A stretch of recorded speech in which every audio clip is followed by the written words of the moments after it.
3 months had passed since the battle. The Calvarian fleet remained near human space, neither attacking nor leaving. High Arbiter Velcross spent his days in deep thought, something that troubled his crew. Their commander had always been certain, decisive, logical. Now he seemed lost in questions without answers. The Calvarian High Council, concerned about the unprecedented situation, sent a new representative. Archon Silvara arrived on a diplomatic vessel, carrying authority that even Velcross had to respect. She was old, even by Calvarian standards, nearly 400 years. She had been alive during the time when Calvarians still possessed emotions. Silvara requested a meeting not on the Calvarian flagship, but on neutral ground. A small space station was constructed between Earth and the Calvarian fleet, a place where both species could meet safely. Ambassador Choi Yuna led the human delegation, which included Captain Han Jiwoo, Dr. Park Minji, Admiral Song Dae-hyun, and others who had become the face of humanity's resistance. The meeting room was designed to accommodate both species. Silvara sat across from the humans, her ancient eyes studying them with interest rather than judgment. "I have read all reports from this encounter," Silvara began. "I have reviewed battle footage. I have studied Science Coordinator Threnmal's research, and I have concluded that the Calvarian Empire stands at a crossroads." "What kind of crossroads?" Ambassador Yuna asked. "We can continue as we have for 12 millennia, Silvara explained, conquering species we deem inferior, expanding our territory, maintaining perfect order. Or we can acknowledge a truth we have denied for 8,000 years. "What truth?" Captain Jiwoo leaned forward. Silvara's expression changed in a way the humans had never seen from a Calvarian. It looked almost like sadness. "That we were once like you, chaotic, emotional, unpredictable. We chose to optimize ourselves, to remove what we viewed as weaknesses. We succeeded beyond our ancestors' dreams. But in perfecting ourselves, we lost something essential." Dr. Park Minji spoke carefully. "You lost the ability to grow, to change, to create something truly new." "Yes," Silvara agreed. "For 8,000 years, our technology has advanced incrementally. Our art has remained static. Our culture has not evolved. We have conquered 847 star systems, but we have created nothing that matters. We have existed, but we have not lived." Admiral Dae-hyun watched the Archon closely. "Why tell us this? Why admit weakness to a species you consider inferior?" "Because you are not inferior," Silvara said simply. "Different, yes. Younger, certainly. But not inferior. You possess something we lost when we optimized ourselves for perfection. You possess the ability to hope when hope is illogical, to fight when fighting is pointless, to choose freedom over safety. These are not weaknesses. These are the qualities that allow species to truly thrive." The room fell silent. The humans exchanged glances, uncertain how to respond. They had prepared for many outcomes, but not for the Calvarian Empire to admit it had been wrong. Engineer Lee Borum broke the silence. "So what happens now? Do you still plan to conquer Earth?" "That decision rests with High Arbiter Velcross and the High Council," Silvara replied. "But I have made a recommendation. Instead of conquest, I propose partnership. Instead of subjugation, I propose exchange. We have technology. You have something far more valuable. You have the chaos that creates." Professor Nam Junho smiled slightly. "You want to learn from us?" "I want to remember what we forgot," Silvara corrected. "When we modified our genetics to remove emotion and chaos, we did so because we believed they caused only problems, wars, inefficiency, suffering. But we failed to see that these same traits also caused art, innovation, and progress." On the Calvarian flagship, Velcross received Silvara's report. He read it 3 times, each time feeling something he couldn't name. It wasn't logical to question 12,000 years of Calvarian policy, yet he found himself questioning anyway. A message arrived from Captain Jiwoo requesting a private meeting. Velcross agreed, curious what the human wanted to discuss. They met in Velcross's command chamber. Jiwoo carried a small package, which he placed on the table between them. "What is this?" Velcross asked. "A gift," Jiwoo replied. "From humanity to you personally." Velcross opened the package carefully. Inside was a book printed on actual paper. The title read, "The Collected Works of Human Philosophy." "Why give me this?" Velcross asked. "Because you've been trying to understand us using logic alone," Jiwoo explained. "But humans aren't logical creatures. We're philosophical. We ask questions that have no answers. We struggle with concepts like meaning, purpose, love, sacrifice. This book contains thousands of years of humans trying to understand ourselves. Velcros opened the book to a random page. He read about courage, about choosing to do right things even when they're difficult. He read about love, about bonding with others despite uncertainty. He read about hope, about believing in better futures even when current circumstances suggest otherwise. These concepts serve no logical function, Velcro said, but his voice lacked certainty. They serve a human function, Jiwoo replied. They're what make life worth living, beyond just existing. You Calvarians exist perfectly, but do you live? The question haunted Velcros long after Jiwoo left. He read more of the book, encountering ideas his species had abandoned millennia ago. Slowly, something changed in him. Not dramatically, but subtly. He began to understand that humanity's strength came not from technology or numbers, but from their refusal to be anything other than completely messily, beautifully human. The Calvarian High Council debated for weeks. Some argued for continued conquest. Others, influenced by Silvara's reports, suggested a different path. Finally, they reached a decision and transmitted it to Velcros. He would negotiate a treaty with humanity, not a treaty of conquest but of mutual recognition. The Treaty of Two Worlds was drafted over 6 weeks. Both sides contributed, ensuring the agreement respected the nature of both civilizations. Ambassador Choi Yuna led the human negotiators with patience and wisdom. The treaty established several principles. First, mutual recognition of sovereignty. Earth would remain independent, governing itself without Calvarian interference. Second, open borders for trade and cultural exchange. Third, sharing of technology and knowledge on equal terms. Fourth, joint research projects to benefit both species. But the most important clause was Silvara's addition. The treaty established the Interspecies Institute, dedicated to studying not just science and technology, but philosophy, art, and culture. Threnmal would lead it, working with Dr. Park Minji to create a place where both species could learn from each other. The signing ceremony took place on the neutral space station. Leaders from Earth and the Calvarian Empire gathered to witness history. When Ambassador Yuna and Archon Silvara placed their marks on the treaty, it represented more than peace between two civilizations.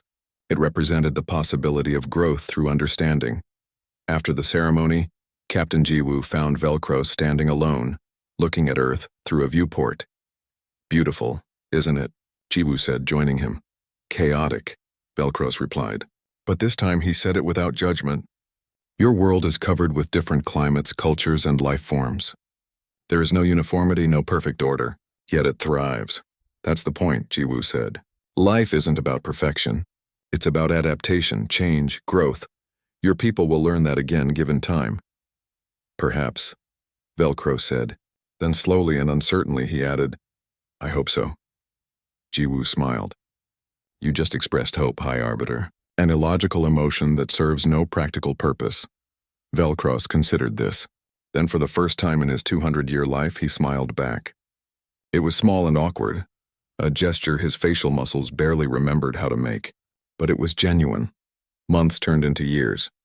The Calvarian Empire didn't collapse, but it transformed. Young Calvarians began visiting Earth, drawn by curiosity about the chaos that creates. Some stayed, choosing to live among humans and experience emotions their people had suppressed for millennia. Human ships, now equipped with advanced Calvarian technology combined with human innovation, explored deeper into space. They encountered other species, and this time, humanity didn't arrive as primitives seeking approval. They arrived as equals, carrying with them the lesson they had taught the Calvarians. Strength comes in many forms, and difference is not weakness.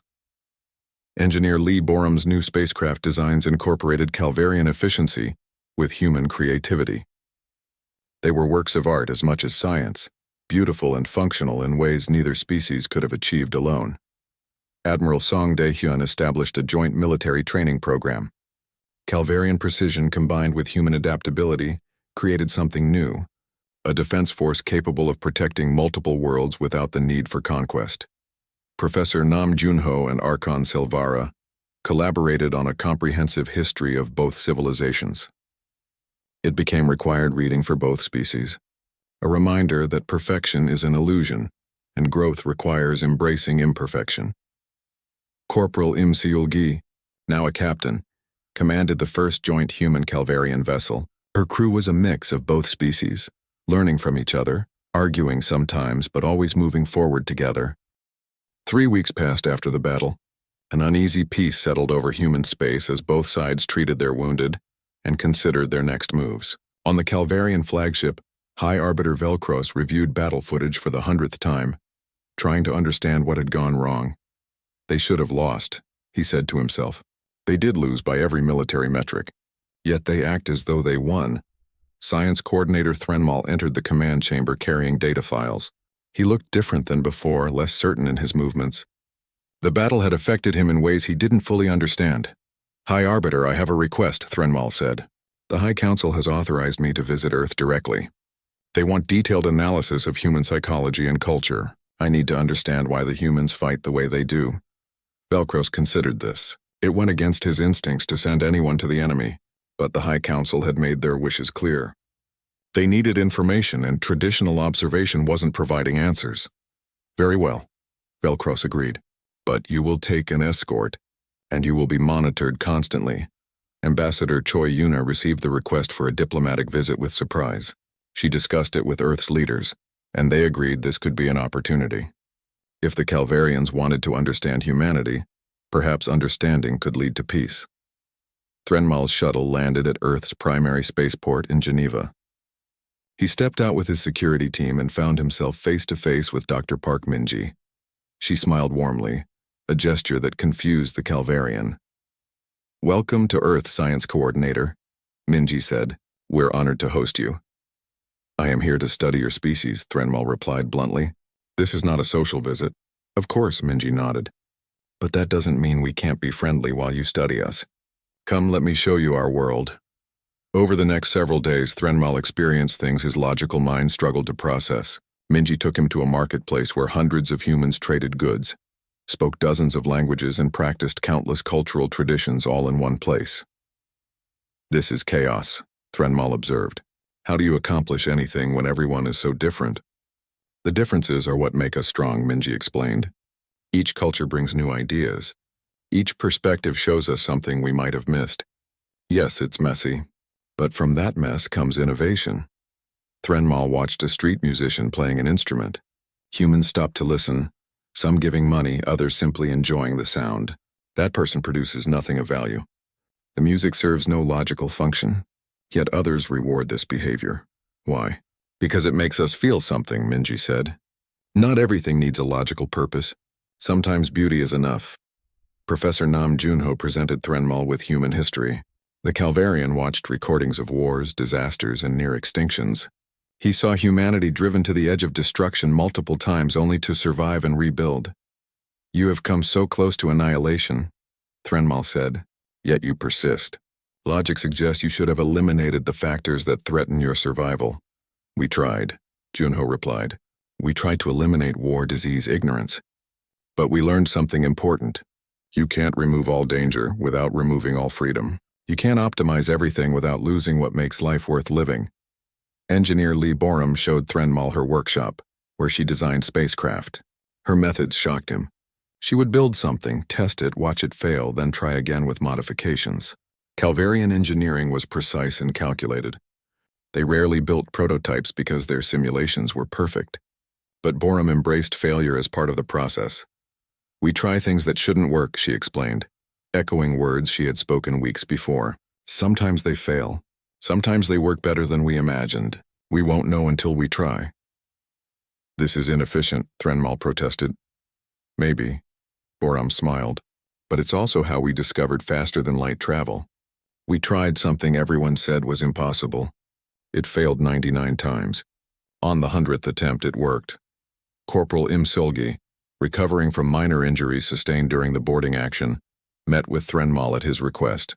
He wanted to understand the soldier who had captured one of his people's ships using tactics thousands of years old. Were you not afraid? Threnmal asked. Your survival probability was less than 40%. I was terrified, Sulgi admitted. Fear is a natural human response to danger. Then why proceed? Logic suggests you should have refused the mission. Because my friends were counting on me. Because my planet needed me. Because sometimes you have to do scary things for the right reasons. She paused, then added, Fear isn't weakness, Coordinator. Fear is information. What you do despite the fear, that's what defines you. Threnmal spent an evening at a human wedding. He watched two people commit to each other without genetic compatibility screening, without logical mate selection protocols. The couple chose each other based on emotion and connection, factors the Calvarians had deemed irrelevant 8,000 years ago. You bond without optimization, Threnmal said to Ambassador Yuna, who attended the wedding with him. How do you know this union will be successful? We don't, Yuna replied. That's the point. Love isn't about certainty. It's about choosing to trust another person despite uncertainty. It's about making something work through effort and care, not just genetic compatibility. After 10 days on Earth, Threnmal requested a final meeting with the human leadership. He stood before them, his expression troubled in ways he couldn't fully articulate. I came here to study a species I believed was inferior, he began. I have concluded that my beliefs were incorrect, not because you are superior, but because the entire framework of superiority and inferiority is flawed. Dr. Park Minji leaned forward with interest. What do you mean? The Calvarian Empire has existed for 12,000 years, Threnmal continued. We have conquered 847 star systems. We have achieved technological marvels. But in all that time, our art has not changed. Our music has not evolved. Our thinking has remained static.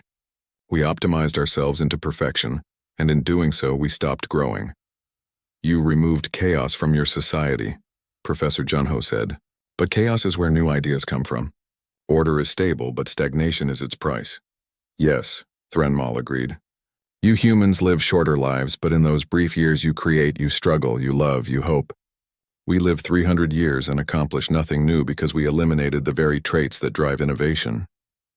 Meanwhile, on the Calvarian flagship, Velcros received regular reports from Earth. He reviewed them alone in his command chamber, reading about Threnmal's experiences with growing unease. Captain Hun Jiwoo visited the flagship under diplomatic immunity. He found Velcro staring at tactical displays, running simulations over and over. Why do you keep reviewing the battle? Jiwoo asked. You won. Your losses were lighter than ours. Did I win? Velcros replied. I achieved military objectives, yes. But I failed to make you surrender. I failed to demonstrate Calvarian superiority. And I lost 11 ships when every simulation predicted I would lose 0. You lost ships because we didn't fight the way you expected, Jiwoo said. We broke your rules. We played a different game. Explain something to me, Captain, Velcro said, turning to face him. When I offered you technology and protection, why did you refuse? It was the logical choice. You would have gained everything and lost nothing but abstract concepts like freedom. Freedom isn't abstract to us, Jiwoo replied. It's everything. What's the point of living 300 years if you're not free to choose how you live those years? What's the point of perfect efficiency if you can't make mistakes and learn from them? Velcros was silent for a long moment. You fight because you believe you can win even when you cannot. You hope when hope is illogical. You choose freedom over safety. These things make no sense to me. That's because you optimize sense right out of your species, Jiwoo said gently. You made yourselves perfect for everything except being alive. We're messy and chaotic and inefficient, but we're alive in ways you've forgotten how to be. I do not understand, Velcros admitted. For a Calvarian High Arbiter to admit ignorance was unprecedented. Maybe that's the first step toward understanding, Jiwoo suggested. Back on Earth, Threnmal prepared to return to the Calvarian fleet. Before leaving, he made a shocking announcement to Ambassador Yuna and the human leadership. I am requesting asylum, he said. I wish to remain on Earth and study your species further. More than that, I wish to learn from you. To remember what my people forgot when we optimized ourselves into perfection. The request sent shockwaves through both civilizations. A Calvarian scientist choosing to live among humans. It was unthinkable. Yet Threnmal stood firm in his decision. We removed chaos from our genetics 8,000 years ago, he explained. We thought it made us superior. But I have learned that chaos is not the enemy of order. It is the source of growth. And without growth, we are simply machines running the same programs for eternity. The Calvarian High Council debated for days. Finally, they sent their response. Threnmal could stay, but he would no longer be considered Calvarian. He would become an exile, cut off from his people. Threnmal accepted these terms without hesitation. The Calvarian armada emerged from faster-than-light travel near Earth's moon. 200 warships arranged themselves in perfect geometric formation, a display of military might designed to inspire immediate surrender. High Arbiter Velcross stood on his flagship's bridge, confident that this matter would be resolved within hours. "Scan the system," he ordered. "Identify all human military assets." Science Coordinator Threnmal worked at his station, analyzing the data flowing through the Calvarian sensors. What he saw made him pause. "High Arbiter, there are vessels everywhere. Hundreds of them. But most appear to be civilian craft. Mining ships. Cargo haulers. They're clustered around the planets and asteroid fields." "Irrelevant," Velcross replied. "Civilian vessels pose no threat. Focus on their military ships." Captain Han Jiwoo watched the Calvarian fleet from the horizon's edge, which hung in space between the two forces. His heart pounded, but his voice remained steady as he opened a communication channel. "High Arbiter Velcross, this is Captain Jiwoo. We request more time for negotiations. There must be a peaceful solution to this situation." Velcross appeared on the view screen, his expression as cold as ever. "Captain Jiwoo, 30 days have passed. What is your answer? Will humanity accept Calvarian guidance, or will you persist in illogical defiance?" Ambassador Choi Yuna stepped forward on the horizon's edge. "We choose freedom, High Arbiter. We cannot accept subjugation, but we still believe we can find a path forward that benefits both our peoples." "There is no negotiation," Velcross stated flatly. "There is only the logical order of the universe. The strong guide the weak. You will submit, or you will be forced to submit. I will demonstrate the futility of resistance." The Calvarian flagship fired a single shot. The beam of energy crossed space faster than human eyes could follow, striking one of Mars's orbital stations. The station, which housed 300 people, vanished in a flash of light. Gone in an instant. On Earth, billions of people watched in horror. The Calvarians had just murdered 300 humans to make a point. Admiral Song Daehyun sat in Earth's military command center, watching the displays with cold fury. He activated the fleet-wide communication system. "All units, you are weapons-free. Show them what humanity can do." The civilian vessels near Mars suddenly came alive. Mining ships that had been disguised as harmless industrial craft revealed hidden weapons. They scattered in all directions, moving in patterns that seemed random and chaotic to the Calvarian sensors. Velcross watched with mild interest. "They fight with mining equipment? This is their military response?" But then the first Calvarian patrol ship exploded. One of Engineer Lee Borum's modified mining vessels had rammed it at full speed, detonating its power core in a suicide attack. The Calvarian ship, designed for elegant space combat, had no defense against such a primitive, brutal tactic. "What?" Velcross stared at his displays in confusion. "They destroyed their own ship to destroy ours? This makes no tactical sense." More human vessels attacked, using the asteroid belt for cover. They would fire, then immediately hide behind chunks of rock and metal. The Calvarian ships, built for open space warfare, struggled to track targets through the cluttered environment. Their advanced weapons kept hitting asteroids instead of the nimble human craft. Threnmal studied the battle with growing concern. "High Arbiter, their tactics are completely unpredictable. Our combat algorithms cannot establish firing solutions. They're not following any logical attack patterns." "Then we adapt," Velcross ordered. "Deploy more ships. Overwhelming force will compensate for their chaos." The Calvarian fleet advanced, but Admiral Daehyun had prepared for this. Earth's orbital platforms, which had seemed like simple defensive stations, suddenly launched thousands of missiles. Not advanced missiles, but simple explosive projectiles moving at high speed. The Calvarian point defense systems, designed to counter energy weapons and sophisticated ordnance, had difficulty tracking such primitive threats. 3 Calvarian destroyers took damage. Not enough to destroy them, but enough to shock them. These weapons shouldn't have been able to touch them. Corporal Im Solgi waited in her assault shuttle with her team of Marines. They watched the battle unfold through their view screens, waiting for their moment. When a Calvarian corvette moved too close to an asteroid cluster while pursuing a human mining ship, Solgi gave the order. "Go, go, go." Her shuttle launched from where it had been hiding in the shadow of an asteroid. It accelerated directly at the Calvarian corvette, moving too fast for the larger ship to respond effectively. The shuttle slammed into the corvette's hull and magnetic clamps locked them together. "Breach in 30 seconds, Solgi shouted to her team. They prepared their weapons, simple kinetic firearms that the Calvarians would consider ancient technology. The shaped charges blew through the corvette's hull. Silgi and her marines poured into the ship, moving through corridors designed for taller beings. The Calvarians inside stared at them in absolute shock. Boarding actions had been considered obsolete warfare for thousands of years. The Marines moved with practiced efficiency, using tactics as old as naval warfare itself. The Calvarians, who hadn't experienced close combat in millennia, had no idea how to respond.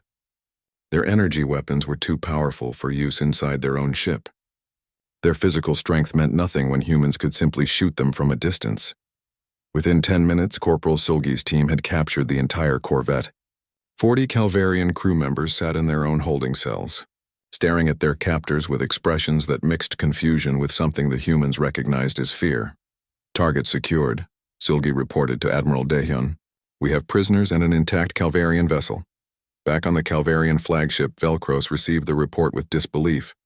They boarded one of our ships? How is this possible? The humans don't fight like any species we've encountered, Threnmal explained, his voice showing unusual emotion.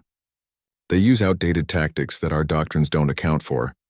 They make suicidal attacks that destroy both ships. They hide, ambush, and retreat without pattern or logic. Captain Jiwoo, still observing from the horizon's edge, activated another communication channel. This time, instead of words, he transmitted something different. Music began broadcasting across all frequencies. Earth's music, from classical symphonies to rock, concerts to traditional songs from 100 cultures. The Calvarian crew members heard it and felt something they hadn't experienced in generations. Confusion, disturbance. The sounds had no logical purpose, yet they created emotional responses that the Calvarians had genetically suppressed thousands of years ago. Some crew members found themselves unable to focus on their tasks. What is this? Velcros demanded. Why are they transmitting noise? Dr. Park Minji, working with Jiwoo, added more to the broadcast.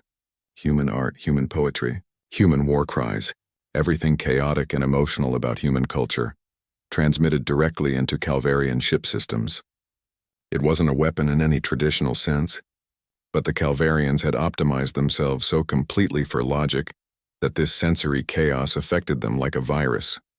Lieutenant Kang Hyunwoo made another discovery.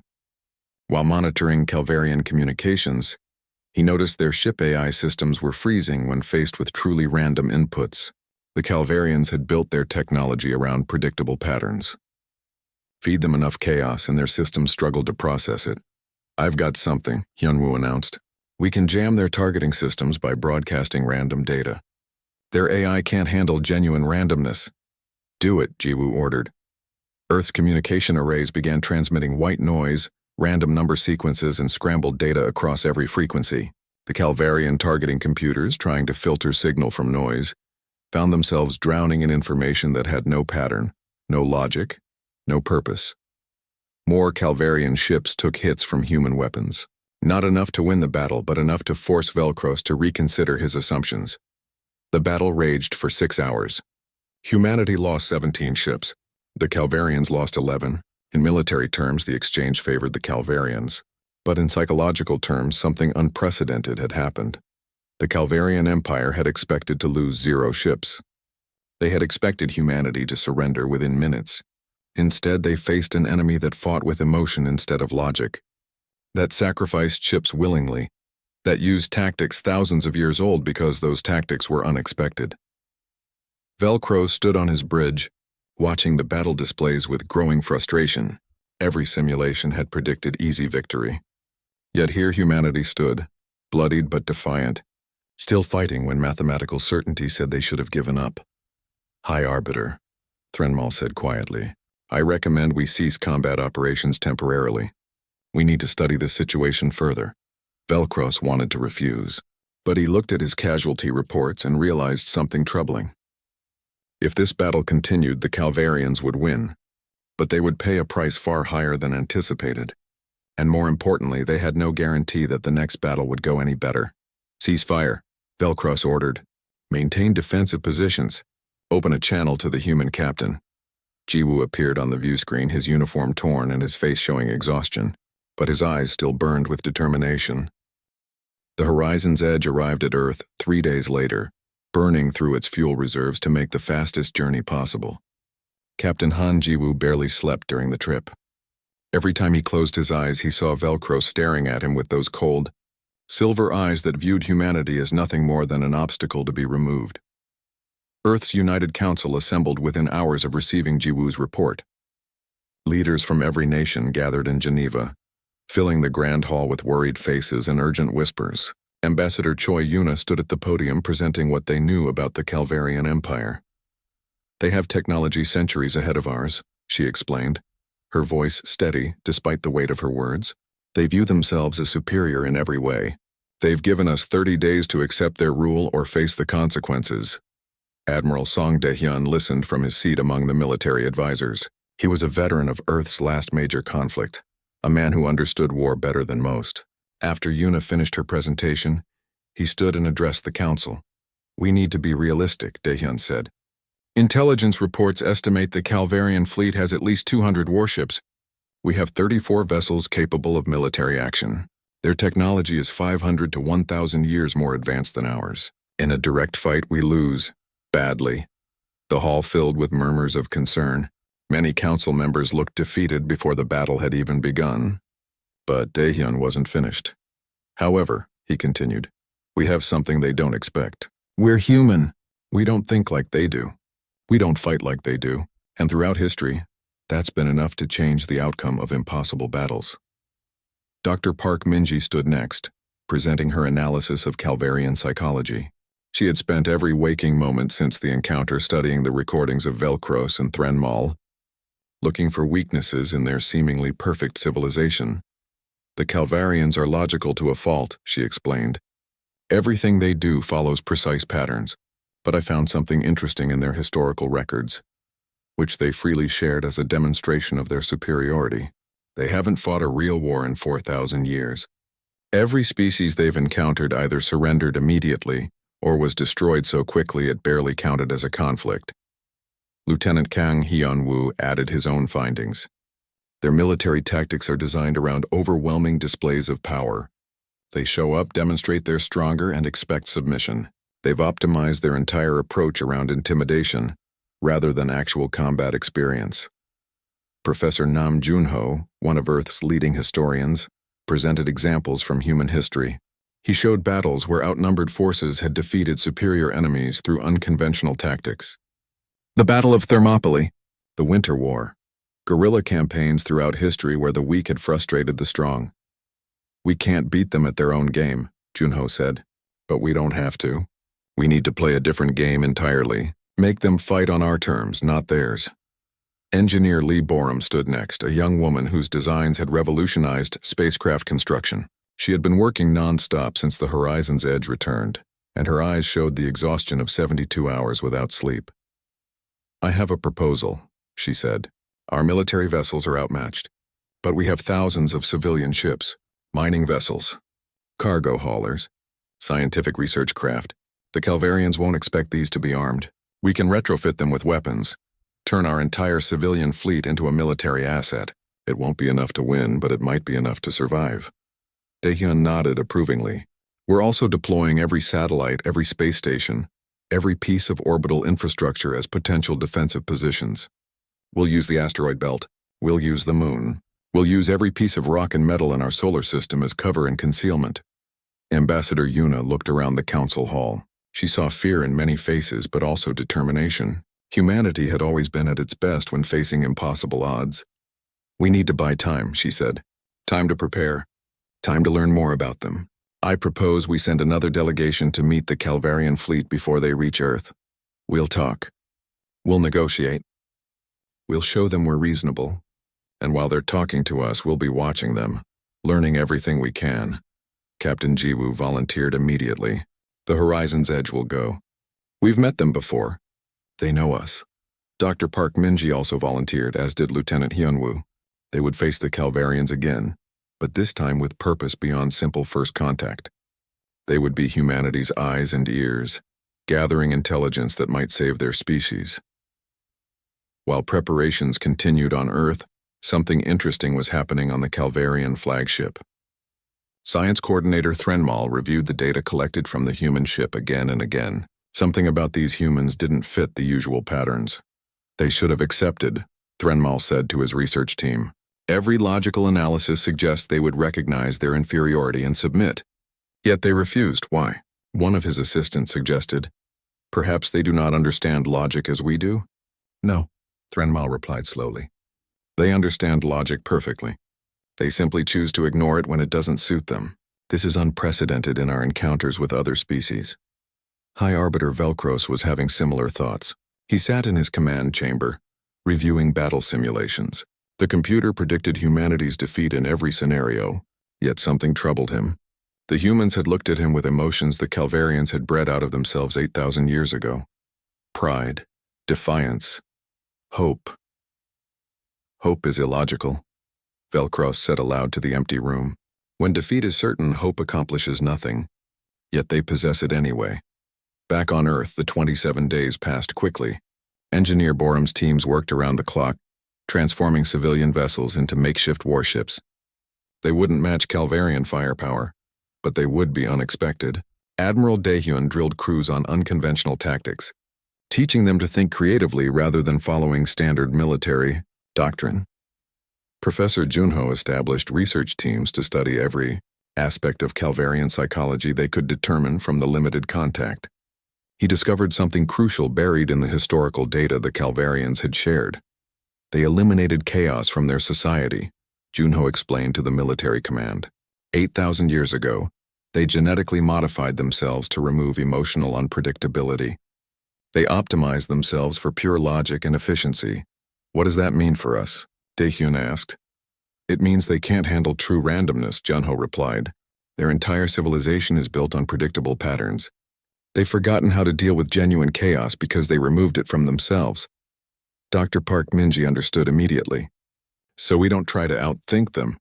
We out-chaos them. We do things that make no logical sense. We be human in every wild, unpredictable, illogical way we can. Corporal Imselgi, a Marine selected for special operations training, listened to these discussions with growing understanding. She had been chosen to lead boarding teams, a tactic so ancient and brutal that modern military doctrine barely acknowledged it. But against an enemy who hadn't experienced hand-to-hand combat in millennia, it might actually work. They think we're primitive, Silgi said. Let's show them what primitive really means. On day 28, the Horizon's Edge departed for its second meeting with the Calvarians. Captain Jiwoo carried new orders. Talk as long as possible. Learn everything possible. And above all, show no fear. They measure us by their standards, Jiwoo said to his crew as they entered the void. They think we're weak because we're different. But different isn't weak. It's just different. Dr. Park Minji checked her equipment, preparing to record every detail of the upcoming encounter. Captain, what do you think will happen? Jiwoo looked at the stars ahead. Somewhere out there, the Calvarian fleet was approaching Earth with absolute confidence in their victory.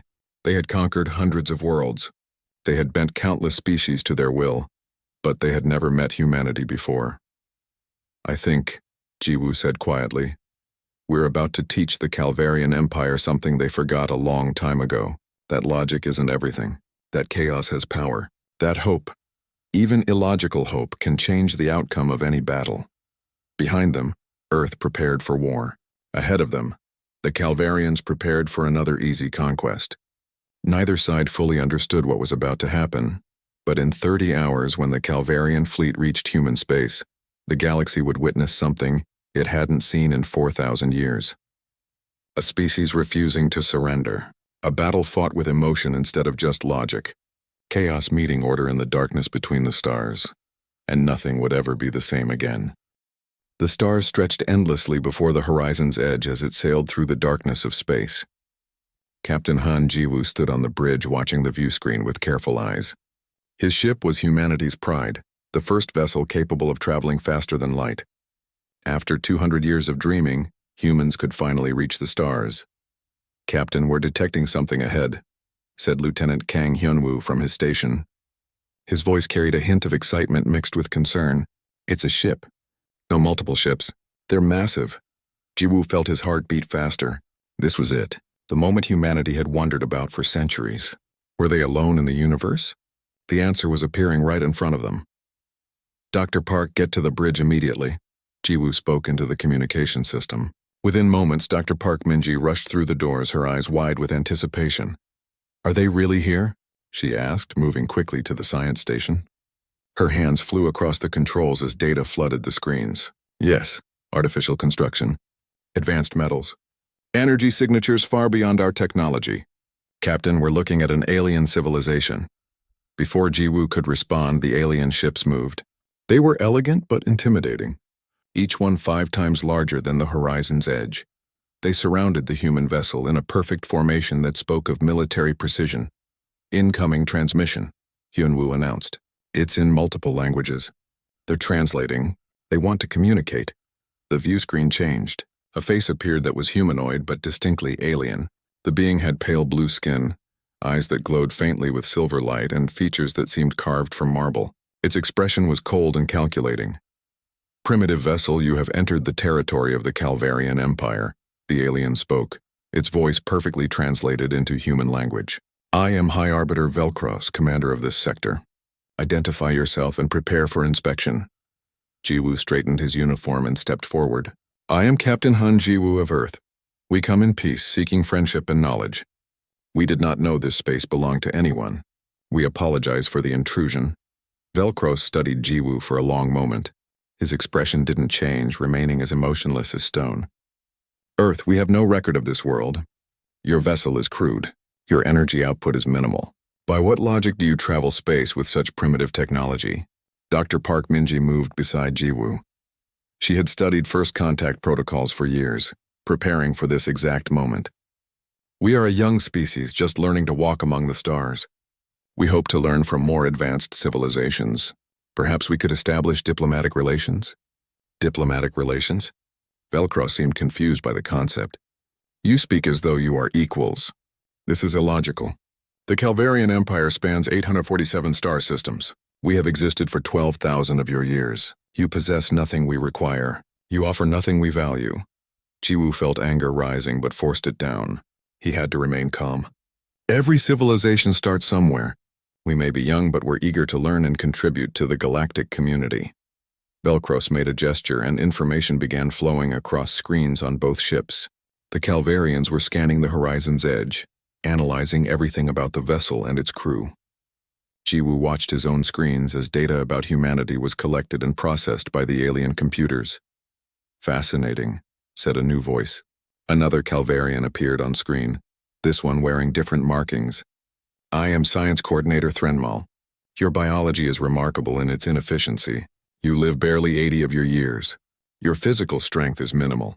Your brain processes information slowly compared to Calvarian standards. Yet you have achieved space travel. How?" "We work together," Minji answered. "We share knowledge. We build on the achievements of previous generations. We never give up even when problems seem impossible." Threnmal looked at her with something that might have been curiosity. "Never give up." An emotional response rather than a logical one. "This explains much." Velcros raised his hand, silencing Threnmal. "Enough analysis.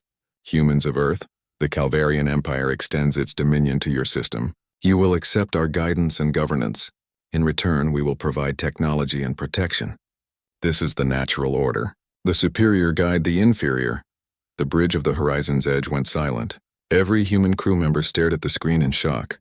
They had dreamed of finding alien life for so long, but not like this. "Not as an ultimatum. You want us to surrender?" Jiwoo asked slowly, making sure he understood correctly. "You want us to give up our freedom?" "Surrender is an emotional term," Velcros replied. "This is simply acknowledgement of reality. You are weak. We are strong. You are primitive. We are advanced. The logical choice is obvious." Ambassador Choi Yuna had been standing quietly at the back of the bridge. Now she stepped forward. She was Earth's most skilled diplomat, sent on this mission specifically for situations like this. Her face was calm, but her eyes blazed with determination. "High Arbiter Velcros, humanity thanks you for your offer," she said formally. "However, we must respectfully decline. We value our independence. We prefer to build relationships based on mutual respect rather than dominance. Perhaps we could discuss a different arrangement." For the first time, Velcro showed an expression. He looked surprised, then confused, then something close to annoyed. "You decline?" You refuse the protection and advancement of the Calvarian Empire? This is the most illogical decision I have witnessed in 200 years. It's our decision to make, Una said firmly. We're grateful for the opportunity to meet you, but we choose to remain free. Velcros was silent for several long moments. His silver eyes studied the humans with an intensity that made them uncomfortable. Finally, he spoke. You do not understand your position. This is clear. Therefore, I will grant you time to comprehend reality. You have 30 of your days to reconsider. We will return to your home system. When we arrive, you will have your answer ready. And if our answer remains no, Jiwu asked, then we will teach you the price of illogical thinking, Velcros replied. The Calvarian Empire has existed for 12 millennia because we do not tolerate chaos. Order will be established one way or another. This communication is concluded. The screen went dark. The alien ships held position for a moment longer, then accelerated away faster than human sensors could track. Within seconds, they were gone, leaving the horizon's edge alone in the darkness once more. The bridge remained silent. Everyone processed what had just happened. Humanity had found alien life. Alien life had found humanity inferior, and now Earth had 30 days before the Calvarian Empire returned. Set course for Earth, Jiwu ordered quietly. Maximum speed. We need to warn them what's coming. Dr. Park Minji looked at the empty space where the alien ships had been. Captain, did you see how they looked at us? Like we were children playing with toys we didn't understand. I saw it, Jiwu replied. But children grow up, and humanity has never been good at following orders, especially from people who think they're better than us. Lieutenant Kang Hyun-woo pulled up historical files on his screen. Earth's history was filled with empires that thought they were superior, that believed they had the right to conquer and control. Many of them had learned difficult lessons when they underestimated the people they tried to dominate. 30 days, Ambassador Una said. 30 days to prepare for the impossible. The horizon's edge turned toward home, carrying news that would change humanity forever. Behind them, the Calvarian fleet moved through space with absolute confidence. They had met countless species across the galaxy. All had submitted. These humans would be no different. But Velcros couldn't shake one thought from his logical mind. When offered power and advancement, the humans had chosen freedom instead. It made no sense. It defied all logic and reason. And that made them the first truly unpredictable species the Calvarian Empire had encountered in 4,000 years.